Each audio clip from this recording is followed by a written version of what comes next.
انا ظلمت جوزي واتهمته بالخيانه، وفي الاخر اكتشفت ان الراجل بريء وان الراجل كان عامل. تعالوا اسمعوا في عجاله المشكله اللي معانا. انا واحده ست كنت بثق في جوزي جدا، وجينا في يوم من الايام لقيت بيجيله مسجات وكتير قوي قوي، بيقعد يتوشوش في التليفون ويبعت رسائل، افضل اقول له هات وريني بيتكلم مين وبتاع، يفضل يمسح ويخبي مني وغير حتى الباسورد اللي كنت انا عارفاه، واول باول بيقعد يمسح وينظف في التليفون. بدا هنا الشيطان يلعب بيا وبدماغي، بدات افتش وراه وادور وراه، ومجرد ما يسيب فونه قبل ما يمسكه ويبتدي ينظف فيه امسك اقلب. لقيت ايه بقى؟ وخير اللهم اجعله خير كده، لقيت مسجات مبعوثه لمكان زي كافيه او قاعه حفلات، باعت وبيحجز البي جوزي لليوم الفلاني عشان ده تنظيم حفله عيد ميلاد. ولقيت في جيبه فواتير لحجز بقى تورتات وحاجات حلوه وحلويات ومعرفش ايه، وحاجز على العنوان بتاع الكافيه اللي انا قلت لكم عليه. قلت بس البي عامل لها عيد ميلاد ومحتفل بيها وايامنا سواد، بس ده انا جوزي بيروح مني كده. وبدات اشغل طبعا الجمجمه والفكره بتاعتي، ويا ريتني يا امينه ما شغلت الجمجمه، لان كانت ايامي سودة لحد دلوقتي عماله اعاني منها. المهم فضلت اراقب وفضلت طبعا انكد على نفسي وانكد على جوزي لحد ما جه اليوم الموعود، وانا عملت عمله سودة. عملت ايه بقى؟ انا عارفه ان هو هينزل يروح يعمل للبت دي بقى العيد الميلاد. بعد ما اتغدينا رحت حاطه له قرص منوم، وانا طبعا كنت مرقده على الحوار عشان ما يروحش. المهم ان هو قبلها قال لي بصي اجهزي والبسي عشان انا هاخدك اوديكي ومتفق مع اصحابك تروحي تقعدي وتسهري مع اصحابك وانا هروح عندي مشوار. ركزوا، اليوم ده قلت لا، صحابي مين يولعوا بجاز صحابي ويولعوا بجاز القعده، وهو عايز يلهيني مع اصحابي عشان يرميني معاهم واقعد اسهر مع اصحابي، وهو يروح يسهر بقى مع النحنوحه بتاعته ديت والعيد الميلاد اللي هو عامله لها. والله لا نكد عليه، بنقص من صحابي اليوم ده. ورحت حاطه للبي قرص المنوم بعد الغدا المحترم كده، نام ما حسش، وانا طبعا فضلت قاعده جنبه كده واقول اما يقوم هيخرب الدنيا، انا ماليش دعوه، انا ما عملتش حاجه. المهم ان جوزي خد نومته، قام فين قرب الفجر او بعد الفجر بشويه كده امينه، لقيته قايم مصغور. احنا خير اللهم احنا الساعه بقت كام؟ قلت له ايه انت نمت؟ وانا حاولت اصحيك وانت ما رضيتش تصحى. قال لي يا نهار اسود، يا نهار تين، ازاي انا انام؟ طب ازاي ما تصحيني يا بنتي؟ انا مش قايل لك هخرجك واوديكي تسهري مع اصحابك ومتفق مع الناس؟ قلت له لا مش مهم يا حبيبي، راحتك انت عندي اهم. قال لي يا حبيبه قلبي ده ايه الخساير دي؟ ده انا كنت حاجز لك كافيه وحاجز تورتات وحاجز حلويات، انت ناسيه؟ قلت له حاجز لي انا الكلام ده ليه؟ ليه يعني انا كنت هموت ولا ايه؟ في ايه؟ طب ايه اللي حصل؟ قال لي يا بنتي النهارده عيد ميلادك، ده انا بقالي شهر بحجز وبوضب وبرتب في حاجات ومتفق مع صحباتك ان هم ما يجيبولكيش سيره عشان اعملها لك مفاجاه، انا عارفك بتنسي التواريخ.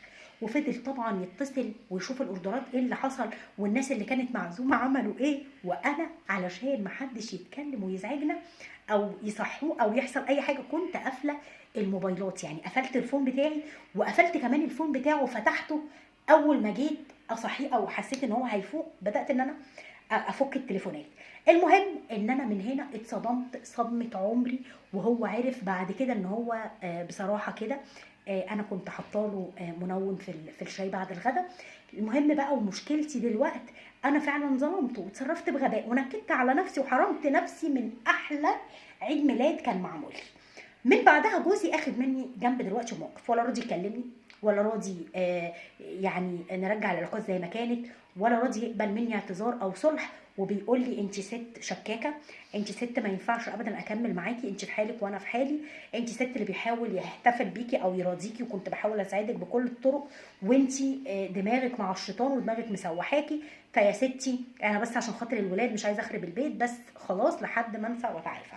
فانا دلوقتي امينه بجد مش عارفه، انا مصدومه في اللي انا عملته فيه، وازاي انا فعلا دماغي سوحتني لحته تانية خالص وشفت الموضوع بشكل تاني. قولي لي اعمل ايه وراضي جوزي ازاي؟ شوفي بقى يا ست الكتاكيت، رايي في مشكلتك دي وفعلا نصيحتي ليكي. اول حاجه انت ست غريبه، يعني فعلا خليتي الشيطان استحوذ عليكي وعلى تفكيرك وسوحك في حته تانية وانت مع ربنا اصلا. يعني انت اصلا لا فاكره لا عيد ميلاد ولا مهلبيه ولا اي حاجه، انت مع ربنا. انا جوزي بيخوني، عارفه الست اللي هي ايه؟ ماليش دعوه انا عايزه اتخان، طب انا عايزه اعيش احساس الخيانه واني اراقب بقى والجو ده. ليه بتعملي يا ماما في نفسك كده؟ ليه يا حبيبه قلبي؟ ليه حق يزعل، وليه حق طبعا ان هو ينجرح، وان انا طول الوقت بحب مراتي، عايزه اساعدها، عايز اعمل لها حاجه تفرحها، وانتي مع ربنا وفي حته تانية وفي خيانات وراقبه واعمل واسوي، ونكدتي على البيت كله وضيعتي عليه فلوس وبهدلتي الدنيا. طبيعي ان هو يتصدم فيكي. نعمل ايه؟ حاولي ان انت تهدي، اهدي اهدي واصبري واديله وقته لحد ما يتعافى ويخرج من الصدمه اللي حضرتك عملتيها. وبالتدريج بالتدريج رجعي الثقه تاني، وبالتدريج واحده واحده حاولي تقربي منه تاني. حاولي ان انت بقى ايه، تحسسيه ان انا غلطانه، انا ندمانه، وهرجع والثقه ترجع بالاحساس مش بالكلام. وحاولي ان انت تصلحي غلطتك دي.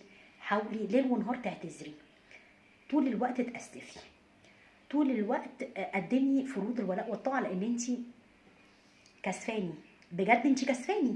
يعني انت مخليه وشي في الارض. اقول ايه لكل الازواج اللي بيشوفوني دلوقتي ودايما يقولوا لي الستات الستات الستات، وانا اقول لهم لا، الستات غلابه، بس انت باللي عملتيه ده سويتي وشي.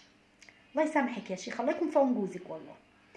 بصوا بقى يا جماعه، ما تنسوش المتابعه، لايك، شير، عشان يوصلك من امينه كل جديد وكل حصري، وعلشان كمان نبتدي نوصل المحتوى بتاعنا اكبر عدد من الناس، ونكبر البيج دي سوا. انا من غيركم ما اسواش اي حاجه. ويا ريت لو اي حد عنده اي مشكله او محتاج اي نصيحه يبعت لي على الخاص من غير ما يتردد ابدا. نورتوني. باي.